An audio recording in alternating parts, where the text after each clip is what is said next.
En el anterior episodio de las historias oscuras del wrestling, vimos la muerte de Trent Acid, los delitos de Joseph Son, el suicidio de Ed Gardner, el luchador que contrató a un sicario y el luchador que antes de serlo fue neurocirujano y un asesino.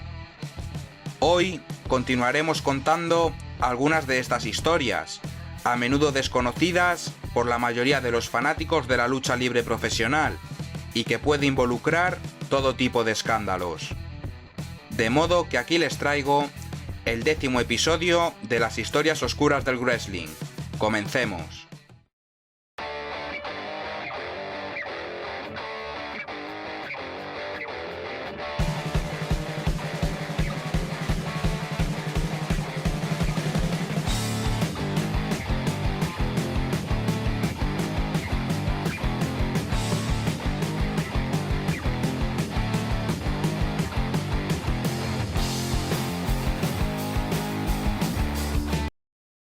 Chuck Austin era un atleta que había jugado al fútbol americano a nivel universitario y también un gran fanático de la lucha libre.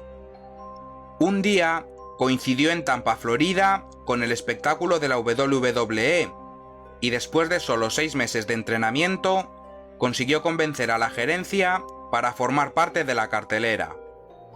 Fue emparejado con Lanny Poffo, un veterano del ring de segunda generación, quien en principio recibiría la peor parte de los golpes en su encuentro frente a The Rockers.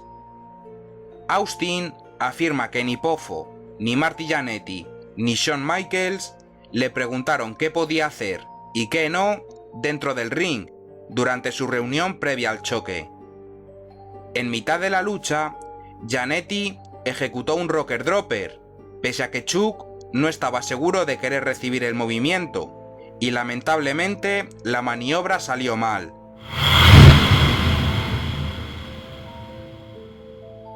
El inexperto intérprete cayó de cabeza sobre el cuadrilátero, rompiéndose el cuello y quedando instantáneamente paralizado de los hombros para abajo. Pese a esto, el choque continuó y finalmente el chico rompecorazones recibió el relevo y se llevó la victoria, tras aplicar un movimiento aéreo desde la tercera cuerda. Austin demandó a la empresa y ganó el juicio, recibiendo más de $27 millones, y tras una rehabilitación rigurosa, pese a sufrir un inmenso dolor y espasmos incontrolables por todo el cuerpo, pudo recuperar una movilidad limitada, aunque a día de hoy depende cada vez más del uso de una silla de ruedas.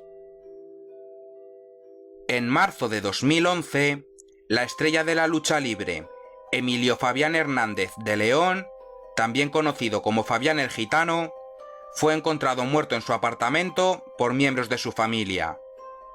Su cuerpo estaba en el suelo y rodeado de múltiples botellas de alcohol por toda la habitación. La policía mexicana aseguró que Emilio sufrió un fuerte traumatismo en la cabeza que le causó la muerte. Varios años antes, el gitano recibió un disparo en la cabeza después de evitar un intento de secuestro, pero consiguió sobrevivir. Varios testigos afirman que la noche en la que murió le vieron bebiendo en grandes cantidades y discutir de forma acalorada con un acompañante, antes de tomar caminos separados. Varios informes contradictorios de los medios de comunicación mexicanos han dicho que su fallecimiento fue declarado un suicidio, mientras que otros creen que fue un homicidio. El gitano apenas tenía 39 años en el momento de su muerte, y el caso sigue sin ser resuelto a día de hoy. Evelyn Stevens fue una luchadora desde la década de los 60 hasta principios de los 80. Luchó para la WWE durante un tiempo, llegando a derrotar a Fabulous Moolah y arrebatarle el título femenino, pese a que la compañía no reconoce su reinado. En una época mantuvo una relación con el difunto Wahoo McDaniel, a quien una vez agredió brutalmente en un bar cuando sospechó que la estaba engañando, según ha contado Dave Meltzer. Años más tarde, se casaría con un culturista y dueño de un gimnasio, y los celos volverían a aparecer en su vida. Evelyn sospechaba que su esposo tenía una aventura y supuestamente cogió un arma de su casa y disparó a su esposo en plena cara, siendo acusada de homicidio involuntario. Hay otras historias que cuentan que la fémina sufría todo tipo de abusos por parte de su marido, aunque ninguna de estas acusaciones ha sido confirmada. Evelyn Stevens aún cumple condena en una prisión de Texas. Una luchadora del Reino Unido, apodada la Dragona de Gales y de nombre Donna Marie Parsons, fue acusada y condenada por planificar y organizar el asesinato de su esposo, Paul Parsons.